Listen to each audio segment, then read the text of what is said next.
Hi, boys and girls. How you doing? This is a pre-review, not a full review.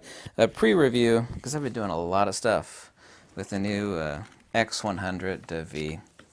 Yeah, and I own the F and the T, so I got proper perspective on where this sits. So this is a pre-review of the X100V. Let me address a couple questions that people keep asking me. And I still have the leather case for my X100F. And one question was, does it fit the X100V? The answer to that is no, it does not fit. The size parameters are different. And then people wanted me to, they kept asking me, it's been so windy lately, actually I've not been able to post a video. I should have used an external mic or brought it with me when I was outside. Post a video, actually the video is really good on the X100V, but so people are asking me what's the minimum focusing distance on the X100V, and it's actually 3.9 inches. So actually, let me get as close as I can here. Okay, there we go. So yeah, 3.9 inches. Right now I'm at the minimum focusing distance, 3.9 inches. Let me make a few commentaries, very short, since this is like a pre-review of the X100V. I'm not done testing it, but I've done a lot of stuff. I'm going to post a tips and tricks video later today on the X100V, even though it's not out yet. That way people will be prepared, because a lot of people said they're picking this up. Let me make a bold statement, and when I make a bold statement about a camera, it has to be wickedly accurate, not some sort of hyperbolic BS or nonsense. I will state to you accurately that the X100V here is such a significant step up from, like, you know, the S to the T or the T to the F. Such a significant step up from the last iteration, which of course was the F. It is like going directly from an XT1 to a XT3. That major, which if you've owned an XT1, is significant. It's not like, well, you know, they added some stuff, you know, it's got a flippy screen and you know, like, no.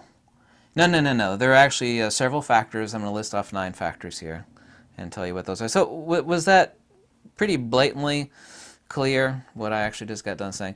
It's like going from an XT1 to an XT3 directly without going to the XT2 in the interim. Very, very significant upgrade, and I mean that seriously. I don't make statements like that lightly. I sometimes say hyperbolic stuff and wave my hands around just for entertainment purposes, because nobody wants to watch camera reviews or information where someone goes, this is a fine camera, I picked it up, here's some of my image samples me and the wife took. You know, nobody wants to see that. And I don't want to make videos like that, but that does not mean I'm not, like, Vulcan logical. I'm not really a Star Trek fan, actually. I'm not too much of one, not Vulcan logical when it comes to actually making bold statements about cameras or lenses, because I take that stuff wickedly seriously, actually. Yeah, anyway, 3.9 inches minimum focusing. That's pretty damn close. You know, if you're going to complain about 3.9 inches minimum focusing distance, which is right about here, that's really good.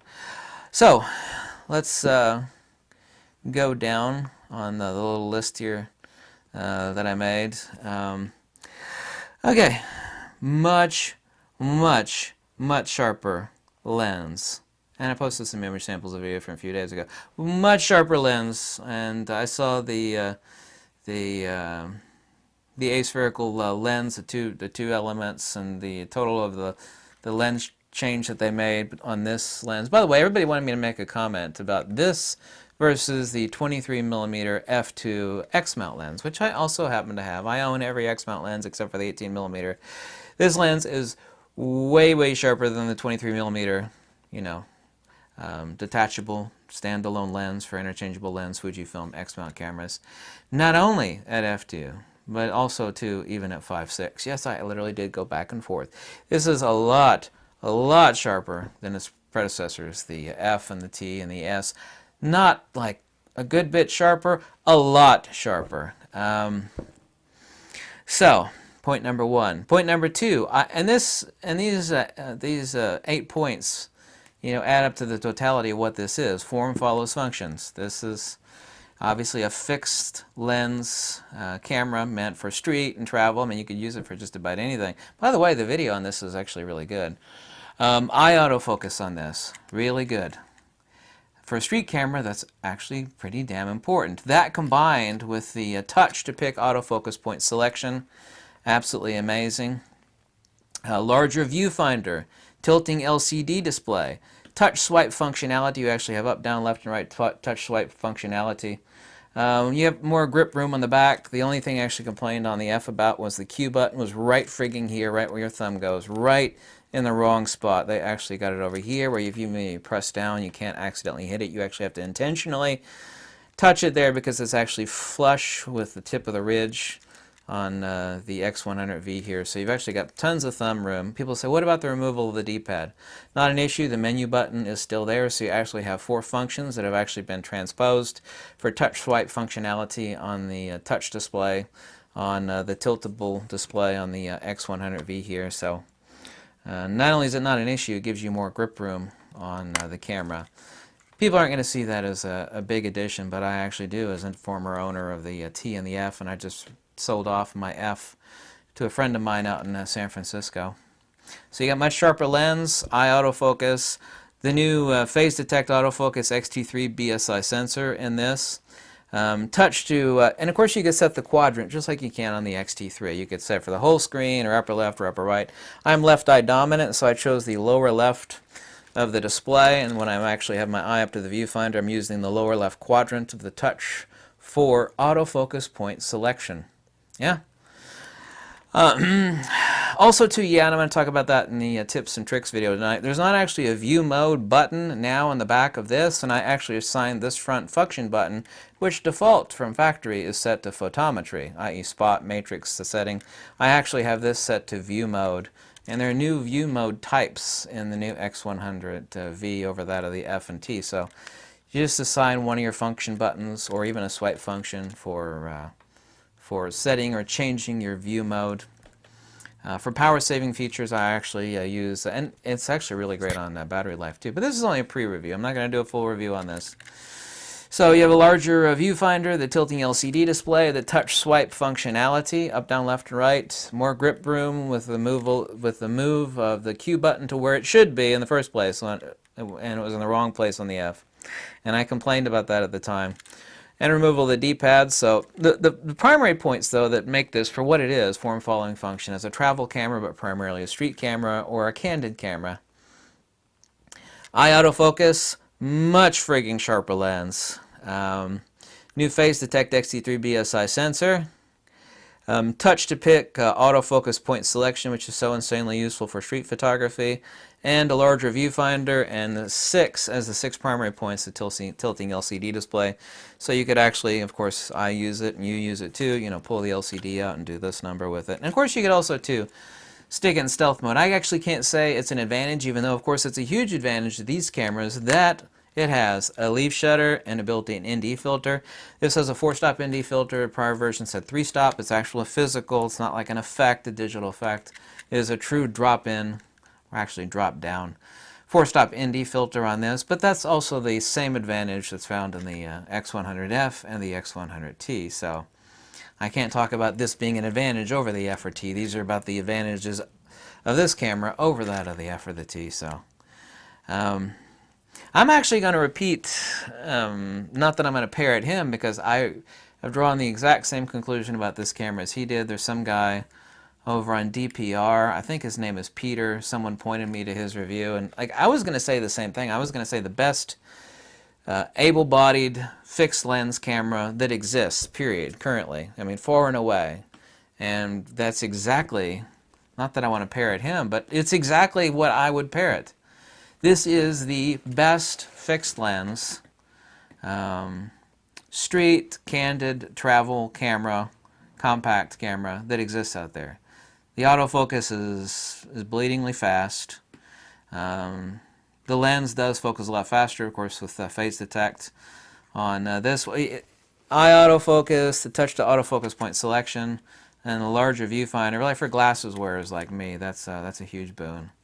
I'm still not done doing all the testing. This is not a final review video, obviously, but I can say this much with great ease. Yeah, easily the most capable, most enabled fixed lens. And yes, I've actually used the Leica Q1 and the Q2.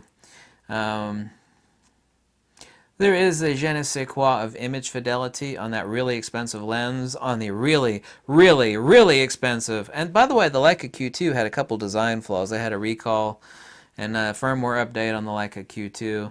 The Q2 actually suffers dust issues on the sensor, and you can't clean the sensor on a fixed lens camera. You got to send it back to be cleaned, and the way they do that is they take the camera apart. People, whether it be the F or the T or this camera, ain't gonna complain about sensor dust. You know, like, oh god, I gotta send the camera back, have them disassemble it. People say, why are these cameras, just like the X Pro 3 is, all the X100 series cameras are the same. The actual hybrid module, the hybrid viewfinder module, this is actually expensive mechanism. People say, why is this camera, you know, expensive? Well, expensive compared to what?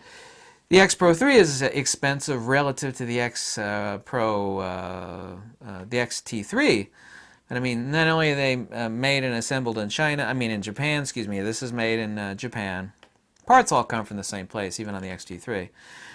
But that's part of the cost, but the significant brunt of the cost on the cost of both the X Pro 3 and all the X100 series cameras is this hybrid module here, the viewfinder, the optical hybrid viewfinder, is expensive to manufacture, this sub-assembly that's part of the X100V. Obviously it's the same sensor and image processing engine as the XT3, really good thing. You know, there's no titanium top or bottom plate. That was not even a significant cost factor of the X Pro 3 either. It's this hybrid module. So those are the 6 primary points as to why this is such a significant upgrade, and I will reiterate as no hyperbole, is that there's such a significant upgrade on this over that of the F that it's literally like jumping from the XT1 over the XT2 directly into the XT3 as far as its capabilities of what it's designed for. Its form follows function. You know, like what's the difference between this and an X Pro 3, which is an interchangeable lens camera, same hybrid viewfinder, form follows function, what this is designed for. It is now extremely capable thereof, and I make that statement not lightly at all. So anyway, that's a pre-review. I actually still have to post some videos on the X100V. I've made a couple videos. It was really windy and noisy, and I didn't bring my external microphone with me. Very, very close autofocus at 3.9 inches. I mean, that's ridiculous, 3.9 inches. And this is just an incredible camera. Like I said, this is not mine. This is a borrow. I still get to have it for a couple, 3 weeks, couple more weeks actually, on this camera. My return label is sitting in there in the kitchen inside of a box. I need to send it back. What a camera! And I will say this, as I said to someone, a couple other people in reply, I was not expecting this to be a significant upgrade over that of the F. It's like I knew the sensor, I knew a larger viewfinder because I got the X Pro 3, which is a larger viewfinder. I was anticipating that, but I was not anticipating this to be as significant an upgrade as it is, and it definitely is. Don't make that statement lightly. Thank you so much for watching. Yeah, I hope I could be informative, and I'll post a tips and trick video later tonight on, because it starts shipping for sale next week. Isn't it next week, the 27th? It goes on sale for full retail purchase. So people will actually have a tips and tricks video that they could actually reference when they get home after purchasing their X100V. This is a hell of a camera. I was not expecting it to be that significant of an upgrade. Okay. Thank you so much for watching. Peace out, Girl Scout. All that good stuff. Yes. And say hello out to all the English watchers. I also want to say hello out there to all the Russian folks in Россия. Большое вам спасибо. Увидимся. Настоящие крепкие русские народы. Ты слышишь? Ты меня слышишь? Ты слышишь? Sorry, that was a little bit of Russian. I gotta give a shout out in Russian every once in a while, right? Apparently the Russians was, hey, those crazy fat American doing YouTube reviews. He speaks Russian. Настоящий человек. Yay. Смерть шпионам. Bye. Oh, God. Oh, goodness.